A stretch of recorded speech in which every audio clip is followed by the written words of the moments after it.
Bato at Bongo.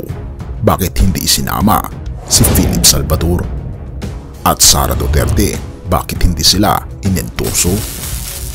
Wala na ba talagang nag-uugnay sa mga dating malalapit na kasama? Bato de la Rosa at Bongo, mga pangalan naging simbolo ng pagbabalik loob sa dati nilang mga lider. Pero tila ngayon, may malaking katanungan. Bakit tila hindi isinasama si Philip Salvador sa kanilang kampanya? At bakit sa kabila ng lahat ng ito, hindi ine-endorso ni Sara Duterte si Bato at Bongo? May sama ng loob ba si Sara Duterte kay Bato at Bongo? Halika, atin itong pag-usapan, mga kaibigan. Si Bato de la Rosa, isa sa mga pinakamalalakas na pangalan sa politika, nagpasalamat sa isang tao na itinuring niyang malaking tagapagtanggol, ang dating Pangulo Rodrigo Duterte. Pero bakit tila may matinding gap sa pagitan niya at ng kanyang mga dating kasamahan? Isang video na nagpapakita ng suporta ng dating Pangulo kay De La Rosa at Bongo ang kumalat sa social media, kahit maraming tao ang nagtanong, ano ang nangyari kay Philip Salvador? Tuloy ang laban.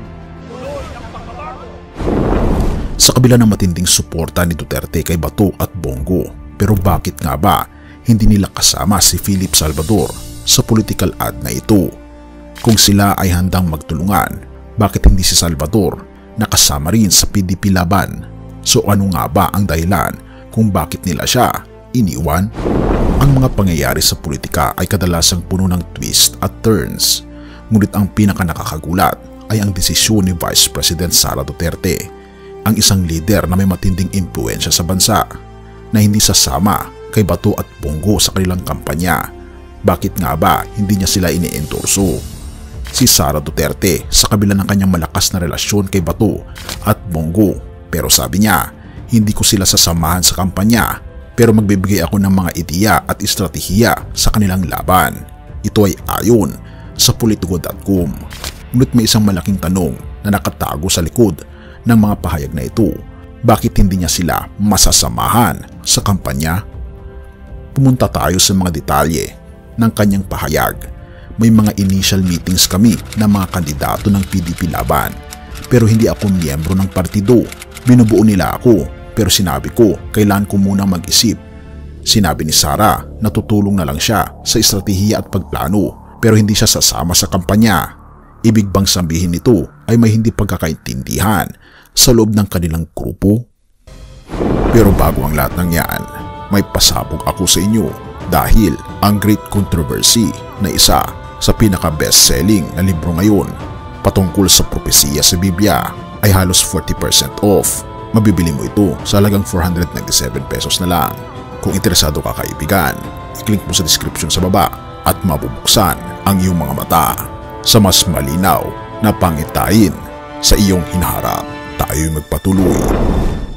May isang dahilan kung bakit hindi si Sara Duterte tumatangkilik kay Bato at Bongo, at ito ay hindi nakikita ng nakararami. Si Sara, na matagal ang pinapaniwala ang malapit kay Bato at Bongo, ay hindi inendorso ang mga ito dahil sa isang nakatagong rason.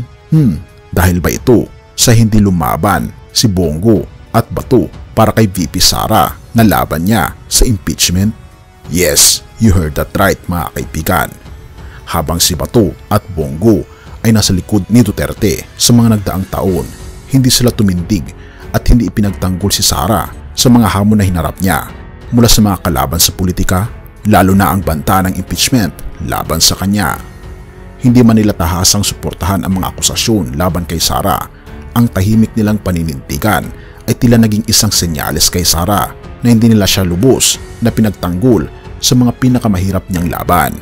At dito na pumapasok ang pinakamalupit na tanong na matagal nang hindi nasasagot. Bakit hindi ang PDP laban mismo ang partido ni Sara ang ipinaglalaban niya? Pero ang ibang mga kandidato tulad ni Bato at Bongo ay hindi na sinusuportahan sa harap ng kamera. Huwag mong kalimutan, si Sara Duterte ay may sariling pangarap at direksyon. Kaya't sa kabila ng lahat ng suporta mula kay Duterte, may malalim na dahilan kung bakit hindi siya sasama sa kampanya nila Bato at Bongo. Sa kabila kasi ng lahat ng kanyang suporta sa likod ng mga eksena, tila baga hindi niya direktang ipinaglaban si Bato o Bongo. So ano nga ba ang nangyayari kay Bato at Bongo? Ang mga kasama nilang tulad ni Philip Salvador at ang mga estratehiyang ipinaglalaban nila ngayon ay may mga kakaibang timpla. Sa kabila ng lahat ng patalastas at pagpapakita ng suporta, may mga tanong na hindi pa nasasagot at malamang pati ang kandidato ay naguguluhan din. Tuloy ang laban. At sa dulo ng lahat ng ito, si Sara Duterte ay nagpapakita ng isang matalim na diskarte sa politika, isang estratehiyang hindi nakikita sa mga mata ng nakararami. Bato, Bongo at ang iba pang mga kandidato. Pero kay Sara, hindi lang ang party affiliation ang importante, kundi ang tamang timing at estratehiya para makuha ang tagumpay sa huli. So ano nga ba ang kasunod? Isang matinding labanan ba ang hinihintay? Pero sa ngayon, ang mga kasamahan at pagkakaiba ay tila nagtutulungan upang bumuo ng mas malalim na laro. Sa huli, tuloy pa rin ang laban. Kawikaan 18 verse 24. Ang mga hindi tapat sa kanilang mga kaalyado ay pinagkakait ang kanilang pagkakaibigan, ngunit ang mga tapat na kaibigan ay laging naroroon sa oras ng pangangailangan. Sa ating mga relasyon, lalo na sa larangan ng politika at pamumuno, mahalaga ang katapatan at pagkakaroon ng tunay na suporta sa isa't isa. Hindi sapat na magbigay lamang ng pahayag ng suporta, kundi ang pagpapakita nito sa mga oras ng pagsubok. Sa kasalukuyang sitwasyon ni Bato at Bongo at maging ni VP Sara Duterte, makikita natin ang tunay na halaga ng pagiging tapat sa isa't isa, lalo na kapag ang bawat isa ay kailangang dumaan sa mahihirap na laban. Ang kawalan ng konkretong aksyon at suporta sa mga panahon ng pangangailangan ay maaaring magdulot ng pagkakahiwalay at pagdududa. Bagamat may mga pahayag ng suporta, ang hindi pagtindig sa mga mahalagang issue tulad ng impeachment laban kay Sara Duterte ay nagpapakita ng kakulangan ng tunay na pagkakaisa. Ang tunay na pagkakaibigan at pagkakasunduan ay hindi lamang nasusukat sa mga salita, kundi sa mga gawa sa mga oras ng pangangailangan. Dahil dito, ang bawat isa sa atin, maging sa mga personal na relasyon o sa mas malaking saklaw ng politika, ay dapat magtanong sa sarili, tapat ba ako sa aking mga kasamahan? Handang-handa ba akong magsakripisyo at magbigay ng suporta sa oras ng kanilang pangangailangan? Ang tapat na kaibigan ay hindi lang nagpapakita ng suporta sa magagandang panahon, kundi higit sa lahat sa oras ng pangangailangan. Sa ganitong pananaw, tayo ay tinuturuan ng Biblia na maging mga tapat na kaibigan at kasamahan.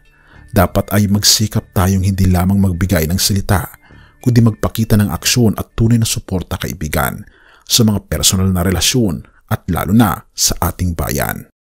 Purihin ang ating Panginoong Diyos at tayo manalangin. Ama naming Diyos na makapangyarihan sa lahat, nagpapasalamat po kami sa iyong patuloy na paggabay at biyaya. Sa mga araw ng pagsubok at hamon, kami ay humihiling ng iyong kaliwanagan at karunungan. Tulungan niyo po kami o aming Panginoong Diyos na maging tapat sa bawat isa, lalo na sa mga panahon ng pangangailangan. Sa aming mga pinuno at sa bawat isa sa amin, bigyan niyo po kami ng lakas ng loob at tapang na magbigay ng tunay na suporta at pagkakaisa. Gaya ng sinasabi ninyo sa inyong salita, ang mga tapat na kaibigan ay laging naroroon sa oras ng pangangailangan. Hayaan niyo po aming Panginoong Diyos na ang aming pong relasyon, maging sa aming mga pamilya at komunidad at sa bayan ay magpatibay sa pagkakaisa at pagmamahalan. Lord, we pray for wisdom to make the right decisions and discern the right path.